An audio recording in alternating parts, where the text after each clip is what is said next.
मित्रांनो, B.Ed CET आणि ईएलसीटीच्या कॅपला तुम्ही रजिस्टर केलं असेल, पण अजूनही कुठल्याही प्रकारचे ऑप्शन फॉर्म सीईटी सेलने सुरू केलेले नाहीयेत आणि त्या संदर्भात असणारं शेड्यूल अजून सुद्धा रिलीज झालेलं नाहीये. तर हे शेड्यूल लेट का होतंय, या सर्व गोष्टी आपण आजच्या या व्हिडिओमध्ये डिस्कस करणार आहोत. तर हॅलो विद्यार्थी मित्रांनो, मी तुमचा एज्युकेटर अरविंद आणि तुमचं स्वागत आहे ग्लोबल ऑनलाईन मध्ये.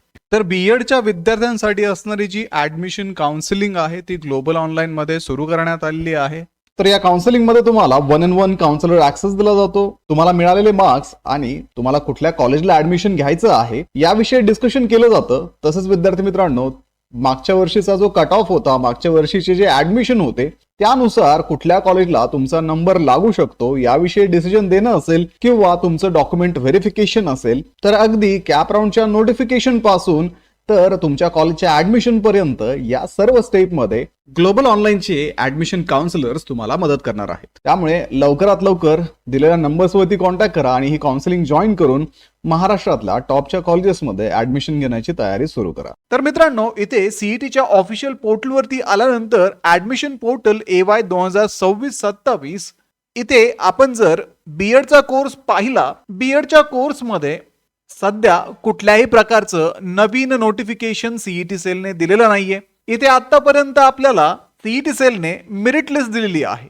आणि त्यानंतर कुठल्याही प्रकारचं ऑप्शनचं शेड्यूल अजून तरी रिलीज झालेलं नाहीये. तर विद्यार्थी मित्रांनो, जर आपण इथे ऍडमिशन शेड्यूल मध्ये पाहिलं तर 10 तारखेचं जे मेरिट लिस्टचं शेड्यूल होतं तेच आतापर्यंत इथे दिसत आहे. यापुढे सीईटी सेलने कुठलीही तारीख दिलेली नाहीये. आता जर आपण याचं रिझन पाहिलं तर बेसिकली ज्या वेळेस कॅप ऑप्शन फॉर्म सुरू करायचे असतात तर त्यावेळेस सीईटी सेल सुरुवातीला कॉलेजेसला अप्रुव्हल देते. आता लॉ सीईटीचं उदाहरण जर आपण घेतलं तर बऱ्याचशा LLBच्या कॉलेजेसला बार काउन्सिलचं अप्रुव्हल येण्यासाठी यावेळेस उशीर लागला, म्हणून लॉ सीईटीचे ऑप्शन फॉर्म उशिरा सुरू झाले. पण बीएड सीईटीच्या संदर्भात आपण जर पाहिलं तर इथे डॅशबोर्डवरती काही गोष्टी आपल्याला दिसत आहेत, जसं की नवीन रजिस्ट्रेशन, ऍप्लिकेशन लॉक्ड आणि ऍप्लिकेशन्स व्हेरीफाईड. आणि इथे 342 अप्रूव्ड कॉलेज आपल्याला सध्या तरी दिसत आहे. हेच आपण मागच्या वर्षीसाठी जर पाहिलं तर मागच्या वर्षी कॅप राऊंडच्या प्रोसेसमध्ये टोटल 483 कॉलेजेस अप्रूव्ड होते. सध्या 342 कॉलेजेस फक्त अप्रूव्ह या वर्षासाठी झालेले आहेत. म्हणजे अजूनही 140 कॉलेजेसला अप्रुव्हल देणं सीईटी सेलचं बाकी आहे आणि ज्या वेळेस हे अप्रुव्हल देऊन पूर्ण होईल त्याच वेळेस बीएडचे ऑप्शन फॉर्म सुरू होण्याची शक्यता आहे. आता विद्यार्थी मित्रांनो, ऑलरेडी ऑप्शन फॉर्मसाठी खूप सारा उशीर झालेला आहे. त्यामुळे या महिन्याच्या शेवटच्या तारखेपर्यंत मे बी सीईटी सेल हे शेड्यूल रिलीज करेल आणि त्याच शेड्यूलनुसार हे ऑप्शन फॉर्म आपल्याला भरता येतील. तर त्यासाठी सुरुवातीला सीईटी सेल नोटिफिकेशन आणि सर्क्युलर सेक्शनमध्ये एक सर्क्युलर देईल आणि त्यामध्ये कॅप राऊंडचं शेड्यूल सीईटी सेल पब्लिश करेल. तर त्याच शेड्यूलनुसार आपले ऑप्शन फॉर्म सुरू होतील. त्यामुळे या कॉलेजेसचं अप्रुव्हल पूर्ण होईपर्यंत तरी आपण सध्या वाट पाहणं गरजेचं आहे. जोपर्यंत हे अप्रुव्हल पूर्ण होत नाही तोपर्यंत सर्वच्या सर्व कॉलेजेस कॅप प्रोसेसमध्ये एंटर होणार नाही आणि जर कमी कॉलेजेस कॅप प्रोसेसमध्ये आले तर सीट्स कमी राहतील आणि सीट्स कमी असतील तर कॉम्पिटिशन नक्कीच वाढेल. त्यामुळे सीईटी सेल सध्या या कॉलेजेसच्या अप्रुव्हलच्या प्रोसेसमध्ये असावी, म्हणूनच अजून तरी सीईटी सेलने कुठल्याही प्रकारचं शेड्यूल दिलेलं नाहीये. त्यामुळे विनाकारण तुमचा वेळ वाया घालवू नका. इथे डॅशबोर्डवरती तुम्ही नेहमी लक्ष ठेवा, जसे जसे कॉलेजेस अप्रूव्ह होत जातील सीईटी सेल त्याच पद्धतीने आपलं कॅपचं शेड्यूल पब्लिश करेल.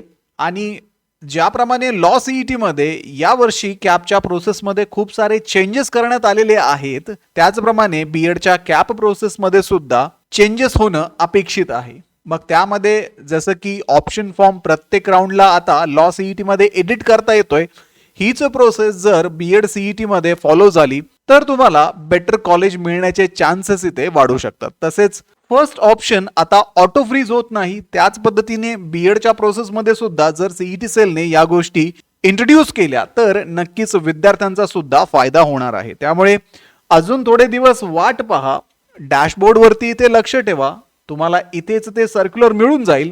त्या सर्क्युलरनुसार, त्या शेड्यूलनुसार आपली कॅपची प्रोसेस सुद्धा सुरू होईल. तर जोपर्यंत हे शेड्यूल येत नाही तोपर्यंत नक्कीच तुम्ही महाराष्ट्रातल्या वेगवेगळ्या ठिकाणी असणारे जे कॉलेजेस आहेत ते मागच्या वर्षीच्या कॅप पोर्टलवरती अवेलेबल आहेत. इथे तुम्ही सर्च कॉलेज ऑप्शन वरती जाऊन तुम्ही तुमच्या युनिव्हर्सिटी वाईज, त्याच्यानंतर कॉलेजच्या स्टेटस वाईज, मीडियम वाईज आणि टाईप वाईज हे कॉलेजेस सर्च करू शकता. तसेच तुम्हाला जर कट ऑफ काढायचा असेल तर institute wise allotment list check करून राऊंड 1 साठी असणारा कट ऑफ सुद्धा तुम्ही युनिव्हर्सिटी वाईज आणि कॉलेज वाईज इथे शोधून ठेवू शकता, ज्याचा उपयोग तुम्हाला ऑप्शन फॉर्मच्या प्रोसेसमध्ये होईल, तुमचे प्रेफरन्सेस सेट करण्यासाठी होईल, जेणेकरून तुमच्या पर्सेंटाईलला, तुमच्या रँकला बेस्ट पॉसिबल कॉलेज मिळणं शक्य होईल.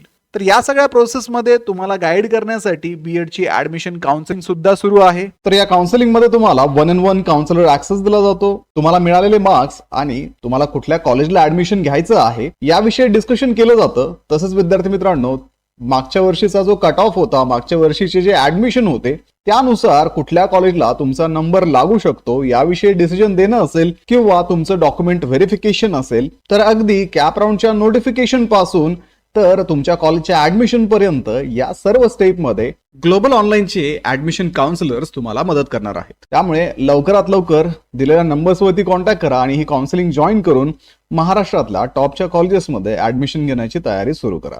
तर व्हिडिओला लाईक करा, तुमच्या मित्रांना हा व्हिडिओ शेअर करा, ग्लोबल ऑनलाईनला आत्ताच सबस्क्राईब करून ठेवा. भेटूया पुढच्या व्हिडिओमध्ये. थँक्यू.